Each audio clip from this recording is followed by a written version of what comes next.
friend. It's time to talk Battlegrounds, Jocelyn. It's time to talk about actually playing the game. I am winded, to say the least, with where so many conversations surrounding Hearthstone are at the moment.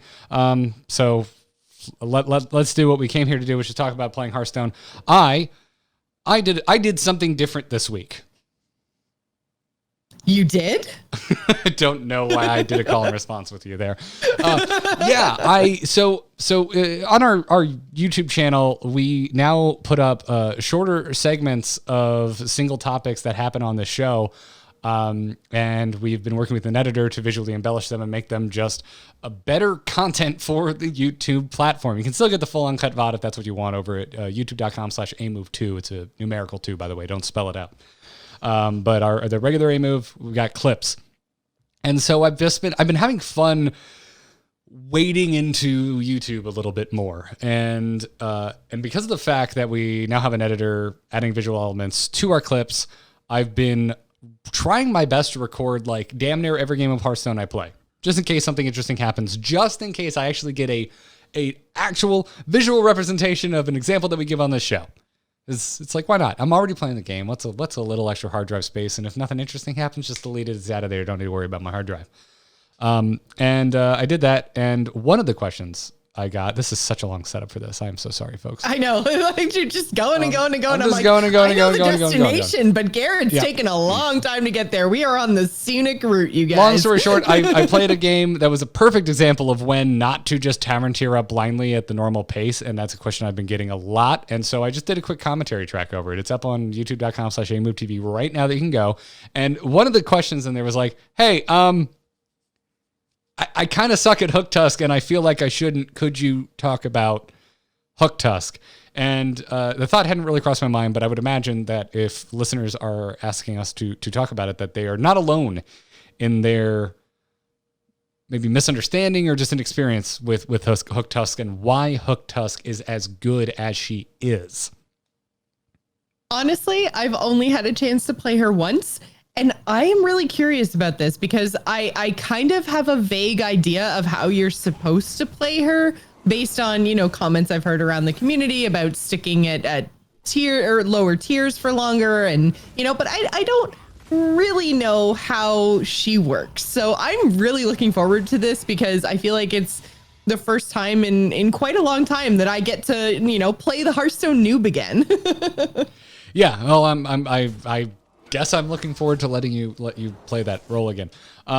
So yeah, I mean, if you go to a site like HS Replay right now, you will see that Captain Hooktusk is by far like the most winningest hero. There's no other hero has an average placement as high as Hooktusk, and there's reasons for that. And it really just comes down to, for me, I think the easiest way to kind of explain this is the consistency of her hero power. Like any way you can cheat consistency in Battlegrounds is going to help you. Her hero power, which if you're unfamiliar, costs nothing. You can use it once per turn, and it removes a friendly minion, and then you get to discover one from a tavern tier lower. I mean, you get 3 minions from the pool offered to you, and you get to select one. Right. And then, so that's fine for all minions except tier 1 minions, which I think is where the consistency part comes in, is that when you remove a tier 1 minion, because there is no tier 0, it just replaces, or it gives you a discover of another tier 1 minion. So you that's the only case where you can guarantee the same tier, right? Well, you're definitely you guarantee the tier every time, because if you use it on a 4 tier, you're gonna get a 3 tier. Use it on a 3 tier, you're gonna get a 2 tier. I know. But I mean, you can guarantee the same tier. So you get rid of a 1 and you get a 1. Yeah, it's the only time. That will ever happen is when you use it on a tier 1 minion. And so, right. I guess my answer to yours, your mention of the tier 1 thing is a consistent thing, is just like yes and more yes, because it also helps you find specific minions you're looking for at other higher tiers, as long as you have a minion you don't care about from the tier above the minion you're actually looking for. and I will explain. Don't worry. Okay. So much easier. I think I'm getting it, but cool. Maybe not. Cool. And so it might surprise you that like if you want to improve your average placement on Hooktusk and you look at statistics, she actually, except for one very big exception, levels up at the same speed everyone else does. So the general speed at which you tavern tier up in Battlegrounds, and this is very general, I'm talking in broad strokes. If you've never wrapped your head around this before and you're just looking to improve your game, this is one way you can do it, is tavern up to tier 2 on turn 2. You count turns. The deck tracker will do it for you. Right. I literally used to write which turn I was on in a notepad doc that was open while I played Battlegrounds before deck tracker started telling me what turn I was on, because that's how important it is to count turns. Or you will also probably notice if you're leveling at the speed about like how much gold you have versus how much it costs to tavern up and if you can buy a minion or not. And that's where this basic leveling strategy comes from. You tavern to 2 on turn 2, you tavern to 3 on turn 5 because you'll have just enough gold to buy a minion and tavern up as long as you leveled to 2 on 2. If you did it later, you're going to mess this up because it discounts every turn. You tavern to 4 on 7 because, again, you have just enough gold to buy 1 minion and tavern up. And then that's it. That's kind of the end. Usually most heroes want to go to 5 on turn 10, but that's where it starts to depend on how well you're doing, how strong your lobby is, and your knowledge of the drafting of the opponent you're about to run into starts to come into play. But for Captain Hooktusk, you're actually going to, by a noticeable margin, improve your chances at higher placement if you tavern up to tier 2 on turn 3, and just a little bit more than on turn 2 on turn 4. So Rafam was the first hero that I really realized this with. That was a type of hero that like intentionally didn't want to tavern up to tier 2 on turn 2 because you could abuse his hero power. And just right, and we talked about this a couple weeks ago, I think, just about how much we enjoy them. I think it was when Pirates were announced, how much we enjoy them like messing with the economy and the accepted way that the game works and making you think in a different way instead of just kind of auto leveling your tiers. Yes. Yeah, absolutely. But after that, Hooktusk has the best results leveling to 3 on 5, leveling to 4 on 7. Like that's your standard like rule of thumb guide for leveling in Battlegrounds.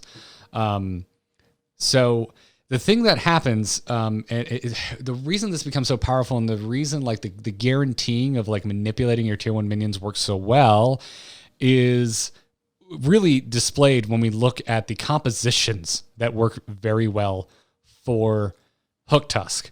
At the moment, this is post-patch from last week where Sorless has been moved up to tier 2.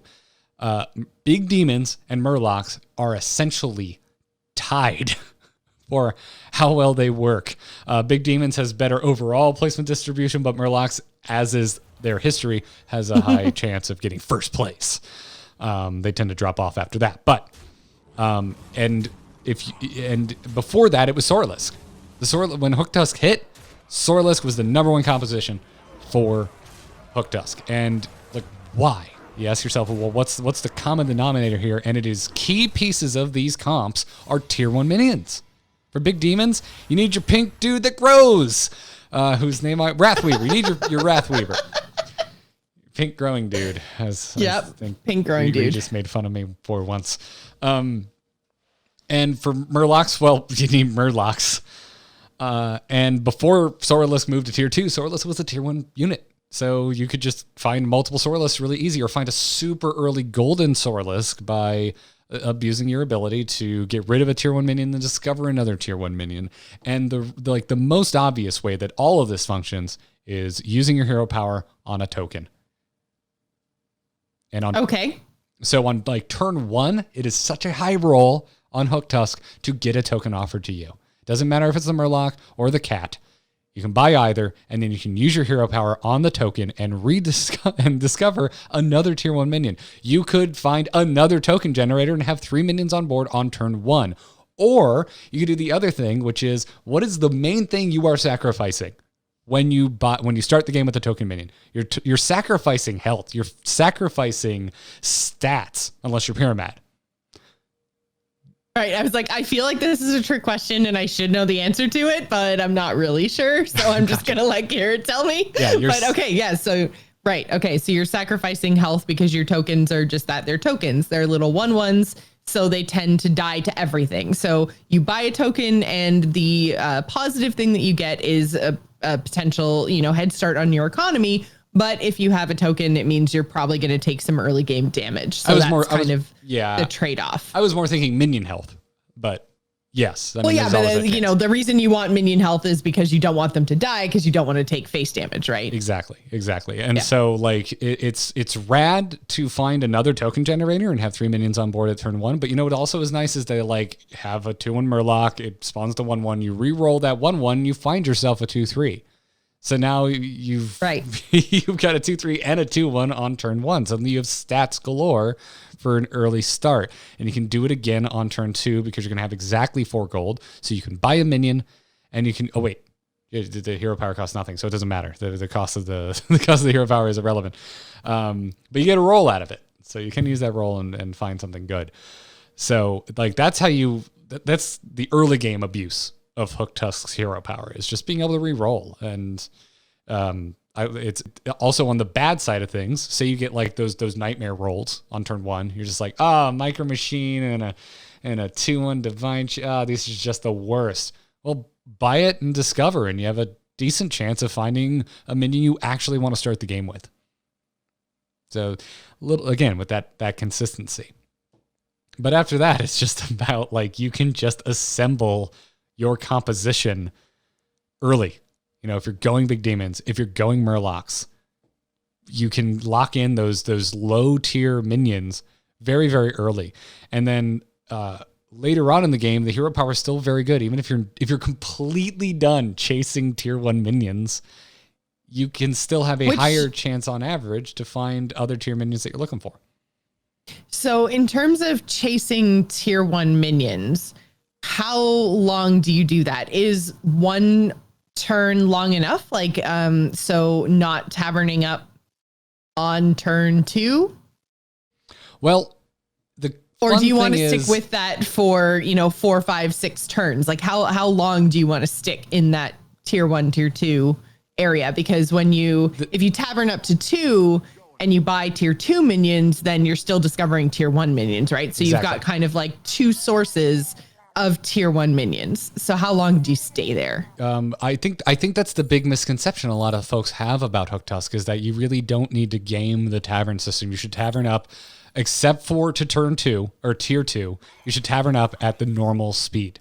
Especially 3-on-3. Getting up to tier 3 on turn 5 seems to be a really big one. Anecdotally, in my experience, missing going up to tier 3 on turn 5 with damn near any hero, I'm in a bad spot if that's happening. There's a couple exceptions. Not going to get them here because I know what we're talking about.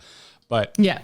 Well, because the further you get behind in tavern tier, just in Battlegrounds in general, then the less minions from that tier you're going to get to pick from. That's why some of the heroes that have the ability to, sneak a roll in when other heroes wouldn't potentially, they have the best shot of getting something awesome because no one's picked from that tier yet. So, like as soon as people get to that tier and start buying minions, then they're removed from the pool. So if you get there a turn or 2 later, you've had all of these other players, these 7 other players in your lobby, picking and taking all the good stuff out of that tier. So when you get there, all that's left is garbage. So you want to keep up with the rest of your lobby as much as possible, right? Good general rule of thumb, yes. Okay. And if you're interested in when you should break that rule, watch my commentary video. Watch Garrett's video, right? Yes. I think you covered everything there pretty damn well. I think the other reason that like staying on a low tier for longer on Hooktusk is like a misconception is because if you're still chasing tier 1 minions, it doesn't matter if you're on tier 1 or 2. Like Right, because they'll still show up, which is like my Battlegrounds experience is level up to 5 and get an entire tavern full of 1s and 2s. And it goes beyond that too. It's you're going to start the game with so many more tier 1 minions than anyone else other than Rafam, that you're just going to have fodder tier 1 minions to be just sacking with your hero power through any turn you want as you're leveling up. Your hero power costs 0. You look at when to hero power graph on Hooktusk on HS Replay. Every turn is the answer. Literally every turn. So it's if you really are chasing those tier 1 minions, you're going to find so many in the early game. You're really not going to need to game the tier system to accomplish it. Always going to be, chances for you to get kind of unlucky, and maybe it's the right call, but I would not recommend it because, as you pointed out, tier 2 still yields a tier 1 with your hero power. And there's most likely minions are going to be cycling with Murlocs, especially even into the mid game. You might be cycling the token units to just abuse your hero power even more. With demons, like obviously you're gonna be cycling what the hell is it called? Fiendish Servant. Probably not going to stick around, like unless you just goldened into it and found a gold grubber very quickly. Yeah, maybe you'll keep that Fiendish Servant around a little longer. But you're not going to reroll your Wrathweaver because that's what you're looking for. You're looking to get that board of Wrathweavers, maybe even a golden, and then be cycling demons through to just grow the Wrathweaver. But the Fiendish Servant is absolutely expendable. You might end up with. So is there like a list that you can give people of the kind of key minions and maybe the ones that you want to grab and cycle through, that if they end up staying on your board, like Fiendish Servant early on, that's kind of okay? Like, what should we be aiming for as like an end board state as Hooktusk with these demons? Well, it depends. It can go beyond demons. It depends on the composition, really. But like Murlocs, what an end Murloc composition looks like. We all do. Probably doesn't have a Cold Light Seer because you're probably throwing those back. That's usually when I transition out. Like if I am becoming what I hate and drafting Murlocs on Hooktusk, I pretty quickly move out of re-rolling tier 1 minions because at a certain point it's like, I got a couple golden Murlocs from tier 1. I'm good. I need Cold Light Seers. Give me that Cold Light Seer. So I start re-rolling tier 4 minions to find the Cold Light Seers. Right. For demons, you're really you're looking for the Wrathweaver, and you're like the perfect storm is disposable demons. Fiendish Servant. Vulgar Homunculus, you can start losing a lot of health. Sometimes. I was going to say, yeah, that's the one I was thinking of because the way the Wrathweaver works is when you play a demon, your hero takes a point of damage, right? So you don't want to take the damage from the Homunculus on top of the damage from the Wrathweaver because very quickly it's going to get out of control. Exactly. Also, Deck Swabby is just kind of bonkers for Hooktusk, like whether you're going demons, Murlocs, whatever. Yeah, Deck Swabby doesn't synergize with any of that junk, but it's still a tier 1 minion that you can just buy that has an upside when you deploy it of discounting the cost of your tavern tier. Right. Well, tier up, and then you just re-roll it to find what you are looking for. Like it's a good like backup strategy. Obviously, if it's early game, you got the board space, just tokens. Like it's free value. Why not? Well, not quote unquote free, but why not take it, right? So yeah, you can be kind of fast and loose with it. Murlocs, I don't know, get Murlocs. Do Murloc things. That's why I asked specifically about demons, because I feel like the big demon comp is one that I've never really wrapped my head around. But yeah, you're right. Like everyone knows what endgame Murlocs look like. And yeah, to go slightly off topic, watching a couple of people try to transition late game to Murlocs in the brawl yesterday or the day before, whenever it happened, was crazy. I was just like, we're literally in like super duper end game, turns, 12, 13, 14. And they're like, I'm just going to sell my entire board and we're Murlocs now. I'm like, what?